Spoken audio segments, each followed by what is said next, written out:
Hello guys, welcome to back to my channel and welcome to new blog. So তোমরা intro and thumbnail দেখে guess করে নিয়েছো যে আজ কোথায় যাচ্ছি। যে হ্যাঁ, আমরা আজকে মহিষাদল রাজবাড়ি যাচ্ছি। তো আমি ফার্স্ট টাইম যাচ্ছি এটা।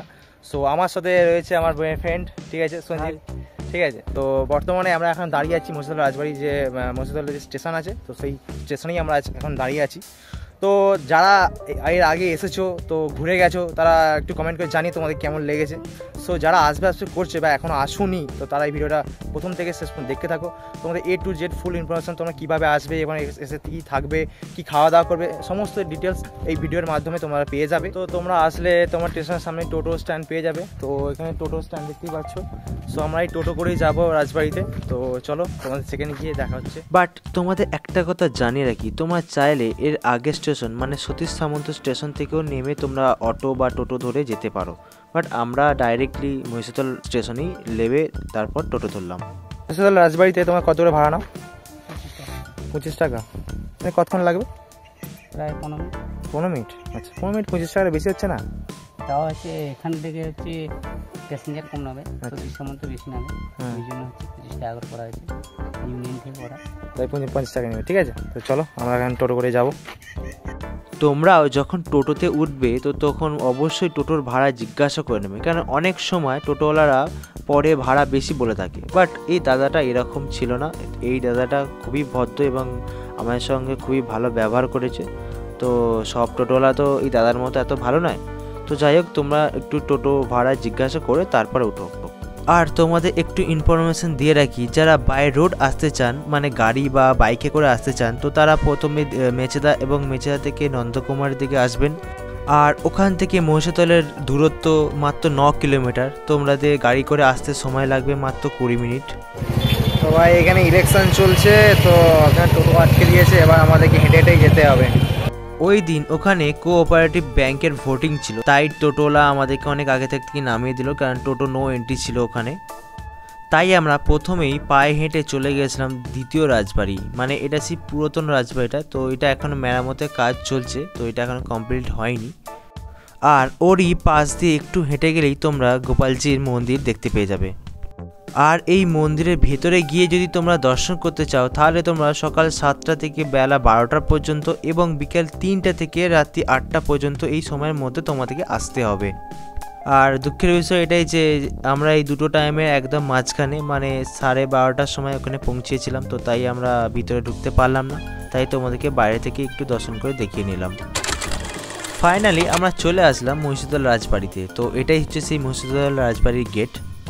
গেট থেকে ঢোকার পরেই সর্বপ্রথম তোমরা দেখতে পাবে পার্কিং এরিয়া, যেখানে তোমাদের 2 হুইলার অ্যান্ড 4 হুইলারের পার্কিংয়ের সুবিশাল ব্যবস্থা রয়েছে এবং এরই পাশে রয়েছে টিকিট কাউন্টার। সো তোমরা দেখতেই পাচ্ছ এখানে 5 বছরের নিচে কোনো টিকিট লাগে না। সো 5 বছরের উপরেই তোমাদের জনপ্রতি 20 টাকা করে টিকিট দিতে হবে এবং এই রাজবাড়িটি সকাল 10টা থেকে সন্ধ্যে 6:30 অবধি খোলা থাকে।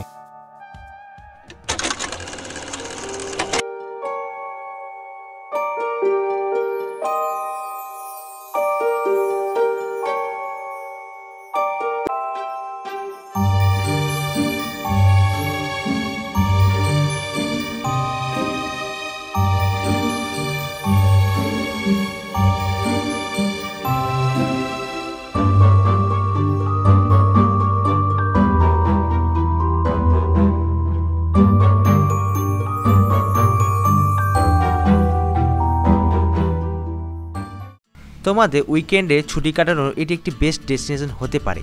আর এই রাজবাড়ির অসংখ্য ইতিহাস রয়েছে। আমি এই ইতিহাস সম্পর্কে বেশি কিছু বললাম না, তোমাদেরকে সিনেম্যাটিক শটের দ্বারা একটু বুঝিয়ে দিলাম যে রাজবাড়িটা কেমন হতে পারে। আর তোমাদের যদি এই রাজবাড়ি নিয়ে ইতিহাস জানতে একান্তই ইচ্ছা হয়, তো আমাকে কমেন্ট করে জানিও। আমি নেক্সট ভিডিওতে এই রাজবাড়ির ইতিহাস নিয়ে আবার নতুন করে একটা ভিডিও বানাবো।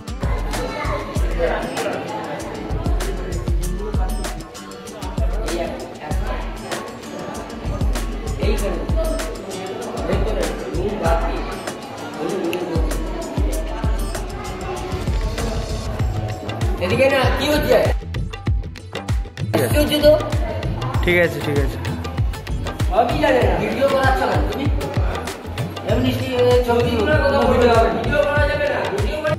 সো তোমরা দেখতেই পেলে যে গার্ড আঙ্কেলগুলো ছিল, তো তিনারা আমাকে ভিডিও করতে দিলেন না। তো যাই হোক, আমি চাই যে তোমরা নিজে আসো, নিজে এসে নিজে সচক্ষে রাজবাড়ি ভিজিট করো এবং বিশেষ করে মিউজিয়ামগুলো অবশ্যই ঘুরে দেখো।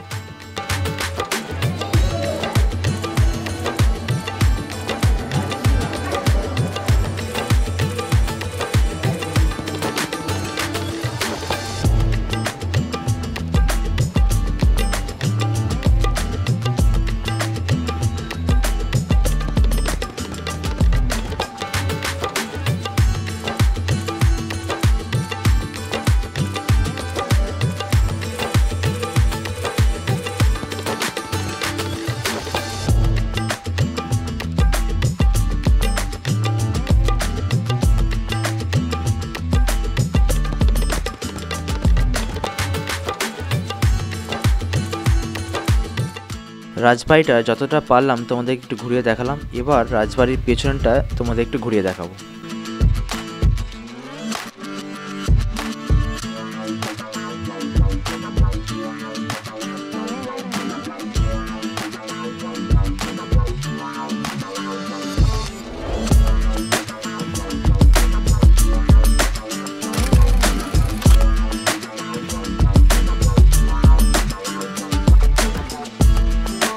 তো গাইস, আমাদের রাজবাড়ি দেখা প্রায় কমপ্লিট। তো যতটা পারলাম তোমাদেরকে দেখালাম। তো এবার তোমাদের রাজবাড়ির সামনে যে রেস্টুরেন্টটা রয়েছে সেটাই তোমাদেরকে একটু ঘুরিয়ে দেখাবো, যেখানে কী কী খাবার পাওয়া যায়, কী কী পাওয়া যায় না।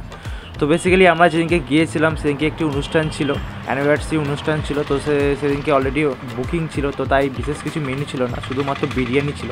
তো এখানে বিরিয়ানির প্রাইস হচ্ছে 150 টাকা করে। সো আমরা দুটো বিরিয়ানি নিলাম। আর খাবারের টেস্ট বলতে এখানে খুব একটা ভালো নয়, মানে আমাদের যেটুকু মনে হয়েছিল যে খাবারের টেস্ট খুব একটা ভালো নয়, মানে আমাদের ভালো লাগেনি। তো যাই হোক, তো তোমরা এখানে চাইলে এখানে এসে মানে খাওয়া দাওয়া করতে পারো। ভিডিওটা এই পর্যন্তই। তো তোমাদের ভিডিওটা কেমন লাগলো তো প্লিজ একটু কমেন্ট করে জানিও। দেখা হচ্ছে নেক্সট ভিডিও খুব তাড়াতাড়ি। সো সবাই খুব ভালো থাকবে। Tata, bye bye.